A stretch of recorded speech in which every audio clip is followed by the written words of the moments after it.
Hi అండి, welcome to Raviteja YouTube channel. నిన్న రాత్రి చూసింటారు big boss season 8 4th day. అందరికి చాలా మందికి హౌస్లో ఉన్న నామినేషన్స్ ఇప్పటికే మొదలయ్యింది. ప్రతి ఒక్కరు కంటెస్టెంట్స్ని నామినేషన్ చేస్తున్నారు. బట్ ఆ నామినేషన్ ఎక్కువ కిచెన్ సంబంధించింది. ఆ పనులు చేయలేదు, ఈ పనులు చేయలేదు, దాని మీద ప్రాసెస్ జరిగింది. ఆల్మోస్ట్ అందరు అలా చేస్తారు.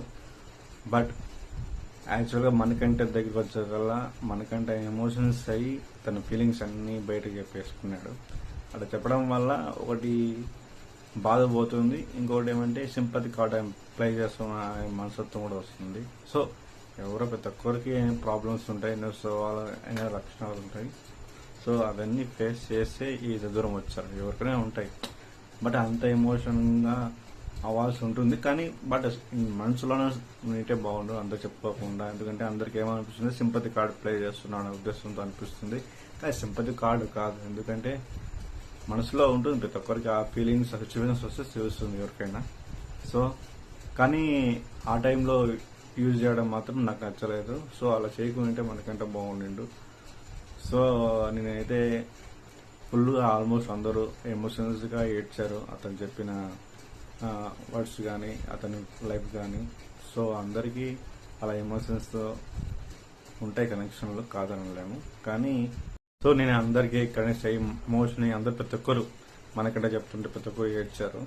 సో ఫీలింగ్స్ ఉంటాయి, కానీ ఫీలింగ్స్ ఇన్నర్లో పెట్టుకోవాలా, బయటకి ఎక్స్ప్రెషన్ చేయొచ్చు. కానీ బట్ అది ఎక్స్ప్రెషన్ విధానంలో అందరికి ఏమో సింపతి కార్డ్ అప్లై చేస్తున్నాడు అనే వర్డ్స్ వస్తాయి. బట్ మనకంటే చెప్పిన కొన్ని వర్డ్స్లో ఎలా ఉన్నాయంటే అది ఎవరికైనా బాధ ఉంటుంది, కాదనలే. కానీ కొన్ని మీకు తెలుసా అంటే ఎవరి లైఫ్ వాళ్ళకి తెలియదు కదా, ఎవరి లైఫ్ వాళ్ళకి ప్రాబ్లమ్స్ ఉంటాయి. కాబట్టి ఆ మల్ట్స్ యూజ్ చేయకూడదు. బట్ నేను మొత్తం ఎలిమినేషన్ ప్రక్రియ చూస్తే ఆల్మోస్ట్ మనకంట బేబక్క వీళ్ళిద్దరికే ఆల్మోస్ట్ నామినేషన్స్ వేశారు. మిగతా అందరూ బాగా అందరు పర్ఫెక్ట్ పని చేస్తున్నారా అంటే ఎవరు పని చేస్తున్నారు, పర్ఫెక్ట్ ఎవరు లేరు. కానీ ఆల్మోస్ట్ వాళ్ళ పాయింట్ ఆఫ్ వ్యూ అందరికీ ఐడెంటిఫై వీళ్ళిద్దరు పడినారు. వీళ్ళిద్దరికీ ఎక్కువ నామినేషన్స్ పడినాయి ఆర్జే గారికి.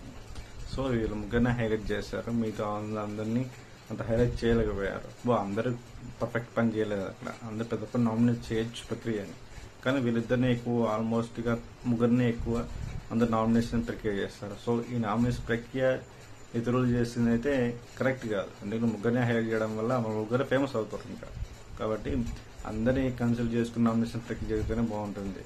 సో ముగ్గురు చీఫ్స్ పెట్టి ముగ్గురిని చీఫ్ తప్పు, ముగ్గురిని పెట్టి వాళ్ళ ముగ్గురిని నామినేషన్ పెట్టి పక్కన పెట్టేసి మీద ఎట్లా ఎవరు పర్ఫెక్ట్ కాదుగా. సో నా వీడియో నచ్చితే లైక్ చేయండి. Thank you very much.